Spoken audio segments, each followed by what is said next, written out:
Was Princess Diana a football fan? The late royal was famously photographed in the 90s, rocking a Philadelphia Eagles jacket. With the Super Bowl just around the corner, and the Eagles set to compete for the big win, some fans are wondering, was the royal a secret fan of them? Well, not so fast. Per Harper's Bazaar, Diana was at Grace Kelly's funeral in 1982. The late Princess of Monaco was originally from Philly, and the late Eagles statistician, Jack Edelstein, was there as well. And he apparently chatted up Diana and ended up sending her a custom jacket. And per the Philadelphia Daily News, royal biographer Andrew Morton claimed that Diana wanted to wear the jacket purely for fashion, not because she was a football fan, telling the outlet in 1991, she knows very little about English sports, let alone American teams. Princess Diana tragically passed away in 1997 after being involved in a car crash. Her children, Prince William and Prince Harry, have since worked to keep her memory alive. Harry spoke about his memories of his mother in his tell-all memoir, Spare. And in the book, he revealed that he once asked to be driven through the same tunnel where his mother's fatal crash took place. DailyMail.com's Charlie Langston previously broke down that chapter for Access Hollywood.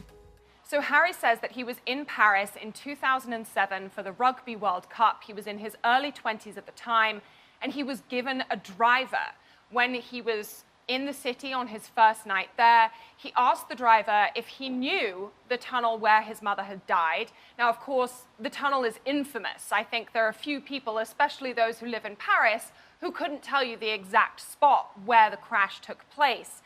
The driver responded in the affirmative, and Harry then told him that he wanted to go through the tunnel at exactly 65 miles per hour, which was the speed that he had been told by police his mother was traveling when her car crashed. He actually got permission from his security guard, his bodyguard, to do this. The bodyguard then told the driver that if he repeated this story to anyone, there would be hell to pay. They then proceeded to go through the tunnel at 65 miles an hour. And interestingly, Harry says that he was stunned by just how normal the tunnel seemed. He had built it up in his mind as this kind of treacherous, deadly experience. And actually, when it came to it, it was a very straight, simple, well-lit tunnel that he says nobody should have died in.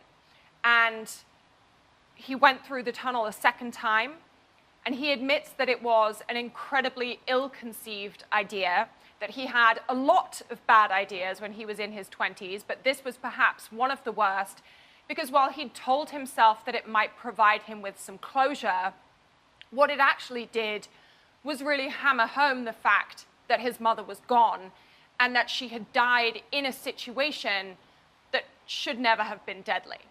Right. And that was an incredibly hard and horrible thing for him to come to terms with.